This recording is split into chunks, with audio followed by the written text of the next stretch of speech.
Hi అండి, welcome back to our channel Telugu kitchen. ఈరోజు మన కిచెన్లో మనం చేసుకోబోయే వంట ఏంటంటే రొయ్యల్ ఫ్రై అనమాట. సింపుల్గా తక్కువ ఇంగ్రీడియంట్స్తో రొయ్యల్ ఫ్రై టేస్టీగా ఎలా చేసుకోవచ్చో నేను చూపిస్తాను.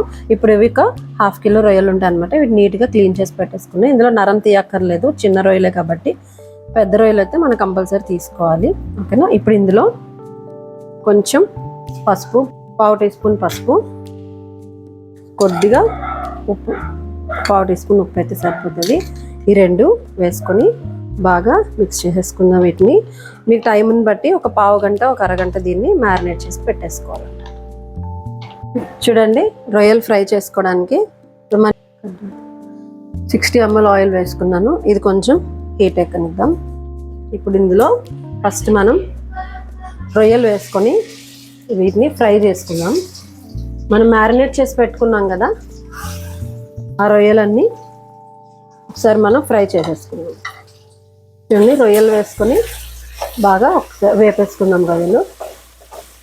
రొయ్యలు ఇందులోనే వేగాలన్నమాట బాగా ఆయిల్లో. చూడండి, రొయ్యలు బాగా వేగిపోయాయి. మనం ఫ్రై కాబట్టి ముందే వేపుకోవాలన్నమాట. ఇట్లా చూస్తే చూడండి, ఇట్లా తునిగిపోతుంది. చూసారా, రొయ్య ఇట్లా తునిగిపోయింది. అందుకని ఇది ఇలా వేగితే సరిపోతుంది అనమాట. ఇప్పుడు ఇది మనం బయటకి తీసేసుకుందాం. ఇప్పుడు ఇది మనం ఇట్లా బయటకు తీసేసుకుందాం. మొత్తం మంట సిమ్లో పెట్టేసుకొని మొత్తం అంతా బయటకు తీసేసుకుందాం. ఫ్రై చూసారా ఎంత బాగా వేగిందో, కనిపిస్తుంది కదా. ఆయిల్ ఇది మనకి ఎక్కువ వేసుకున్నా ఏం కాదు, హెల్దీ అలా కాబట్టి ప్రాబ్లం ఏం లేదు. ఇప్పుడు ఇదే కళాయిలో ఈ ఆయిల్ సరిపోతుంది. ఇప్పుడు ఇందులోనే ఉల్లిపాయలు, చూడండి కొంచెం పెద్ద సైజ్ అయితే ఒక ఉల్లిపాయ సరిపోతుంది. ఫ్రై కాబట్టి ఎక్కువ అవసరం లేదు. ఇలా వేసేసుకొని బాగా వేగనిచ్చాను. కొద్దిగా ఉల్లిపాయలు వేగడం కోసం నేను కొంచెం సాల్ట్ వేస్తున్నాను. చూసుకొని వేసుకోండి. ఆల్రెడీ రొయ్యల్లో సాల్ట్ ఉంది. రొయ్యల్లో సాల్ట్ అయితే సరిపోయింది, నేను టేస్ట్ చూసాను. అందుకని కొంచెం వేస్తున్నాను. మనకి మసాలా వేసుకున్నాక అడ్జస్ట్ చేసుకుంది. ఇది ఇప్పుడు గోల్డెన్ బ్రౌన్ కలర్ వచ్చే వరకు వేపేసుకుందాం.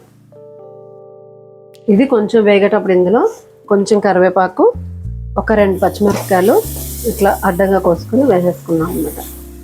ఇది మాడిపోతుంటే కొంచెం తగ్గించుకోండి. బాగా వేగండి.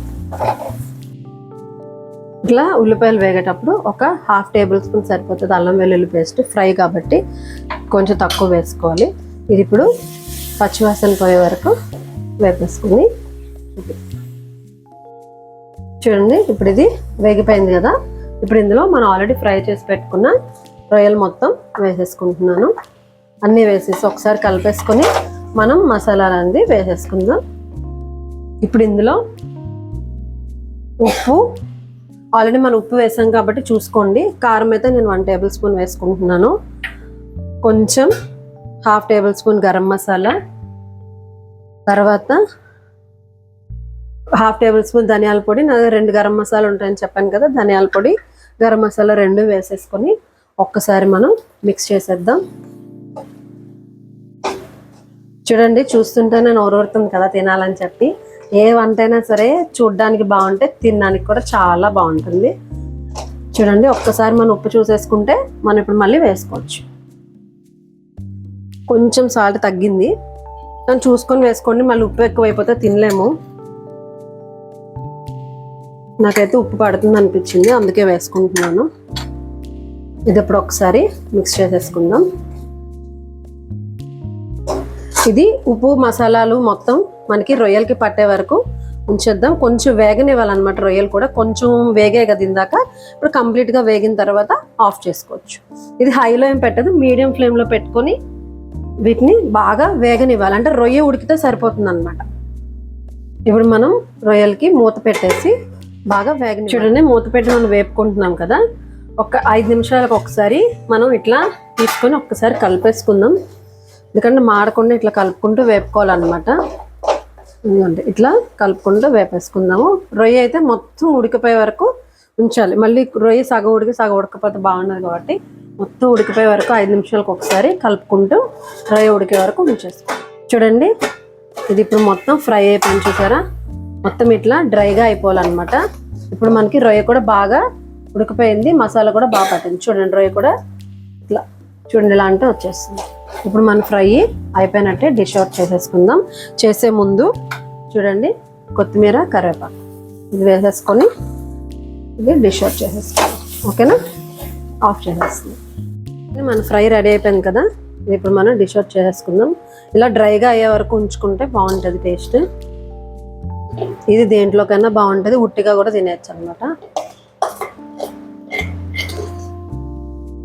వీడియో నచ్చినట్లయితే లైక్ చేయండి, షేర్ చేయండి, మా ఛానల్ సబ్స్క్రైబ్ చేసుకోండి.